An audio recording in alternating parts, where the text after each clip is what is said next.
Всем привет, my friends. Hello, in this video, I'm going to go into more information about the findings from my research and analyzing more than 15, well, 17 to be exact, different blockchain projects grant programs. Now, the objective here was to be able to understand who's crushing it right now and what's considered bad in the industry, so I can learn more about what to do and what not to do. Now, grant programs is something that I'm fairly familiar with. In some of my previous projects that I've worked on, in each one of them, we actually went through the grants process.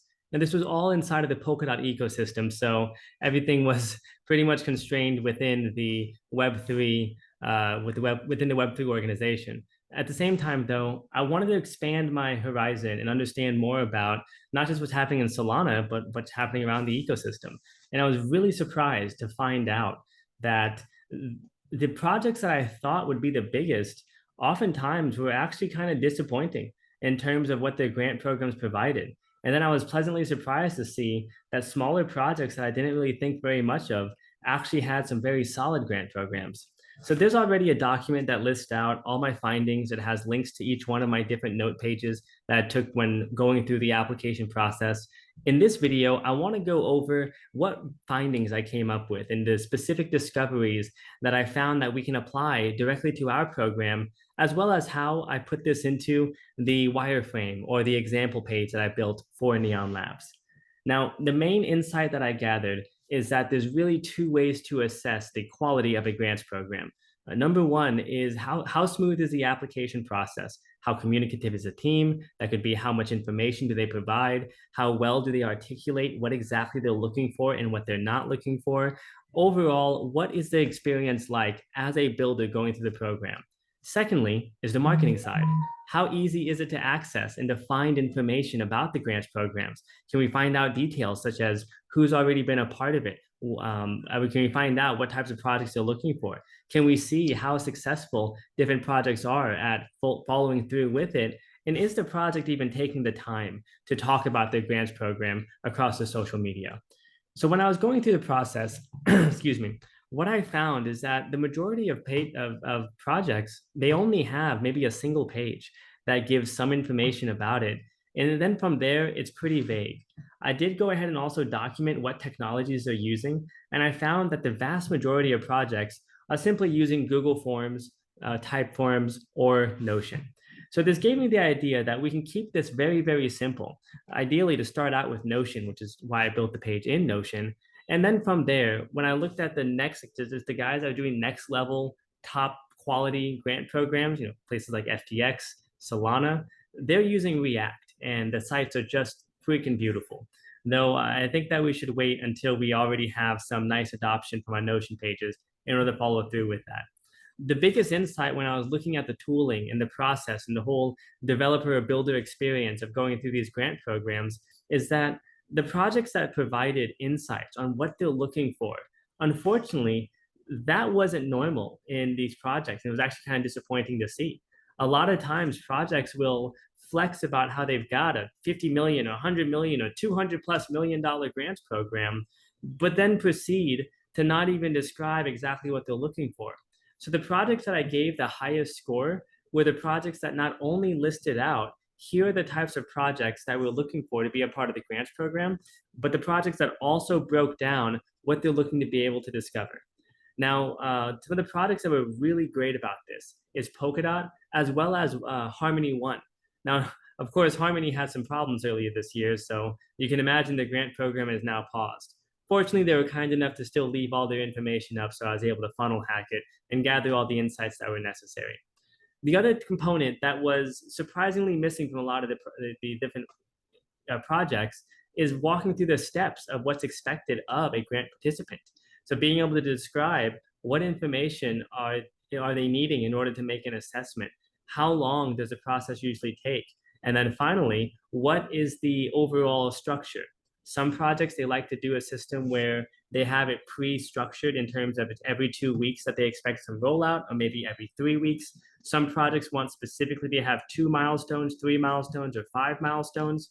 Some projects are targeting only sub $20,000 programs, though really from what I found, the average grant is going to be around 10 to 20,000. And then that 20 to 50,000 is what's considered larger. Now, there are $50 to $100,000 grant programs for sure, but each one of the projects that do offer these larger grants, they all specified that that is specifically for projects that already have a community, already have a product, and are already live, have gone to market. This leads me to one of the insights that I gathered from this that, quite frankly, I don't have an answer for. It seems that each project or each really professional project, they have a discernment between their grant program and their investment program. And they specify that a grant is not meant to be a replacement for investment.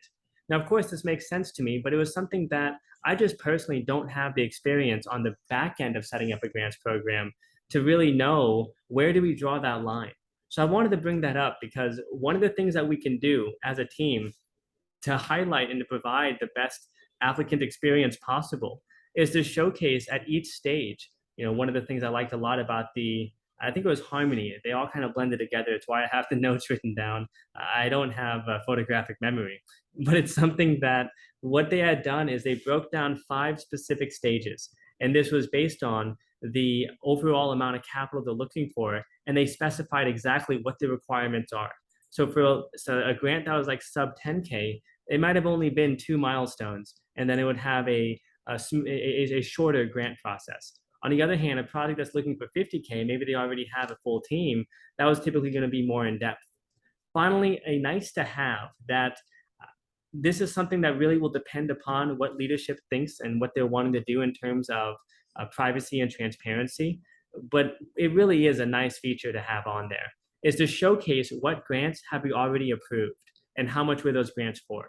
This added to an incredible applicant experience because it made it to where I'd be able to go and see what previous projects were approved. And on some of them, they even showcased exactly how much they were approved for. The graph is an example. I did a great job with this. I believe it's every quarter they release a blog article that breaks down exactly what they had built. The insights that this gives is it provides applicants with the knowledge of one, what type of a range of prices can they expect in a grants program. 2, it showcases what is the organization interested in providing funding for. And then finally, it makes it to where the biggest thing is that an applicant can know that they're probably not wasting their time in going through this. This leads me to my final point about the insights of discovered a high-level overview of what I discovered from this analysis, which is that what kind of concerns an applicant has. It takes a lot of time to go through these programs. The vast majority of them ask for a pretty comprehensive amount of information. And especially in the Web3 space where anonymity is something that people take pride in, it can feel like quite a risk to apply to a grants program that usually for regulatory requirements, except for the projects that just don't seem to care about that, but I didn't personally see much of that. It seems like these guys want to be above board. That requires they know where the person is located at and who they are. So this is one of those things that in order to be able to be as accessible as possible for applicants, it's important that we're able to be transparent in what exactly we're expecting of people, about how long we expect that the application takes, to give an example of what a successful application looks like so we can showcase how comprehensive we expect people to be. Because the ambiguity of wondering, does a project need a one-pager, just an executive summary showcasing the high-level details, or are they looking for a full-blown business plan to be able to understand it? Of course, as with any type of capital structure, it depends on the deal. But in this case here, one of the things that we can do as an organization is to provide some feedback, to provide some type of a guide for people that have an idea of what to look for. And this is where Polkadot really did shine in putting this information together.